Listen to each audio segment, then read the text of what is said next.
334 কোটি টাকার যে প্রকল্প এবং একাডেমি ভবন 3-এর যে প্রকল্প, সেই প্রকল্প সেনাবাহিনীর তত্ত্বাবধানে সেটা নির্মাণ করা হোক। 90%-এরও বেশি শিক্ষার্থী তাদের দাবি জানিয়েছে যেন এটি সেনাবাহিনীর কাছে হস্তক্ষেপ করা হয়। আমাদের যে একাডেমিক 3-এর যে নির্মাণ কাজ সেটা সেনাবাহিনীর কাছে হস্তান্তর করা হোক। স্টুডেন্টদের পক্ষ থেকে একটা দাবি জানাতে চাই, বিগত সময়ে যে আমাদের একাডেমিক ভবন 3 সেটা ফেসিবাদের আমলে যখন নির্মাণ কাজ শুরু হয় তখন তাদের দুর্নীতির কবলে পড়ে সেই নির্মাণ কাজ বন্ধ হয়ে যায়।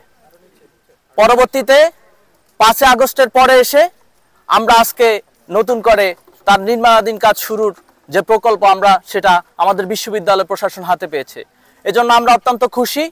আমরা বিশ্ববিদ্যালয়কে প্রশাসনকে জানিয়ে দিতে চাই, বিশ্ববিদ্যালয় প্রশাসনকে আমরা শিক্ষার্থীদের পক্ষ থেকে জানিয়ে দিতে চাই, আমাদের এই 334 কোটি টাকার যে প্রকল্প এবং একাডেমি ভবন 3-এর যে প্রকল্প, সেই প্রকল্প সেনাবাহিনীর তত্ত্বাবধানে সেটা নির্মাণ করা হোক।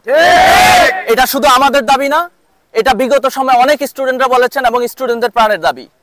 কেননা আমরা দেখেছি বিগত সময়ে এইসব টেন্ডার, এইসব আমাদের বাজেটগুলা ছাত্রলীগ লুটে পুটে খেত।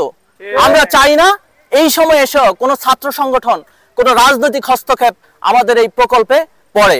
সুতরাং আমরা এখান থেকে বলে দিতে চাই, অনতিবিলম্বে আমাদের যে বাংলাদেশ সেনাবাহিনীকে কাজ হস্তান্তর করে শিক্ষার্থীদের সামনে পেশ করা হোক এবং আমাদের এই প্রকল্প দ্রুততার সহিত বাস্তবায়ন করা হোক। আপনারা দেখেছেন যে বিগত সময়ে যে আমাদের বিশ্ববিদ্যালয়ে যে কাজগুলো হয়েছে সেখানে কিন্তু আপনার যে টেন্ডারগুলো আসছে সেই টেন্ডারগুলো কিন্তু আওয়ামী লীগ থেকে শুরু করে ছাত্রলীগ, যুবলীগের বিভিন্ন ব্যক্তিবর্গ, জেলা পর্যায় থেকে শুরু করে বিশ্ববিদ্যালয়ের শিক্ষকরা কিন্তু সেখান থেকে টাকা হাতিয়ে নিয়েছে এবং বিভিন্ন টেন্ডারবাজি তারা করেছে।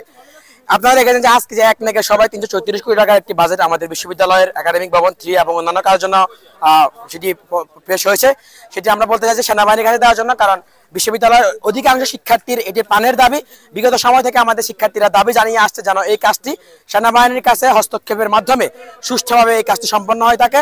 এবং আপনারা জেনে খুশি হবেন যে আমাদের বিশ্ববিদ্যালয় থেকে সাংবাদিক সমিতি থেকে কিন্তু এটি পোস্ট করার পরবর্তী সময়ে বেশিরভাগ শিক্ষার্থী, প্রায় 90%-এরও বেশি শিক্ষার্থী তাদের দাবি জানিয়েছে যেন এটি সেনাবাহিনীর কাছে হস্তক্ষেপ করা হয়। আমি বিশ্ববিদ্যালয়ের শিক্ষার্থী হিসেবে বিশ্ববিদ্যালয়ের সম্মানিত প্রশাসনের প্রতি অনুরোধ জানাবো, জুলাই গণঅভ্যুত্থানের পরে যেন আমাদের এই বিশ্ববিদ্যালয় আর কেউ টেন্ডারবাজি, চাঁদাবাজি করতে না পারে।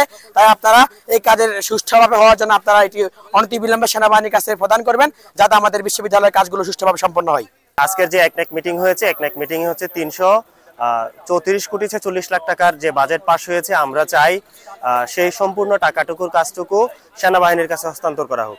কারণ সেটা যদি সেনাবাহিনীর কাছে হস্তান্তর করা না হয় তাহলে দেখা যাবে হচ্ছে কি আমাদের কাজটা সুন্দর মতো হচ্ছে না।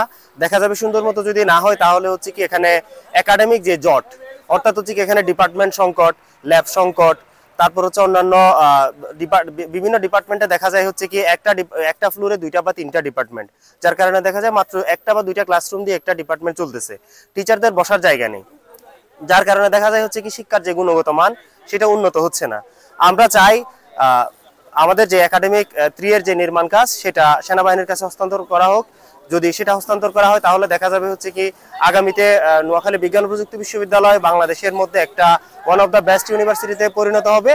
এবং আমি বর্তমান হচ্ছে কি আমাদের 4-2 পরীক্ষা শেষ, আমরা এখান থেকে চলে যাব, কিন্তু আমরা চাই আমাদের জুনিয়র যারা আসবে তাদের জন্য বিশ্ববিদ্যালয়ে একটা সুন্দর একটা পরিবেশ রেখে যেতে চাই। তাদের জন্য তারা যাতে কোনো সেশন জোটে না পড়ে, তারা যাতে হচ্ছে কি ল্যাব সংকটে না পড়ে, তারা যাতে ক্লাসরুম সংকটে না পড়ে, আমাদের সম্মানিত শিক্ষকরা যাতে তাদের বসার জন্য জায়গা পায়, এই সমস্ত বিষয়গুলো আমরা নিশ্চিত করে দিয়ে যেতে চাই। এই জন্য হচ্ছে কি আমরা সাধারণ শিক্ষার্থীদের পক্ষ থেকে আমাদের যে দাবি সেটা হচ্ছে কি আমাদের একাডেমিক 3-এর নির্মাণ কাজ অবশ্যই সেনাবাহিনীকে দিতে হবে। এর বাইরে কোনোভাবেই অন্য কারো কাছে এই একাডেমিক 3-এর নির্মাণ কাজ হস্তান্তর করা যাবে।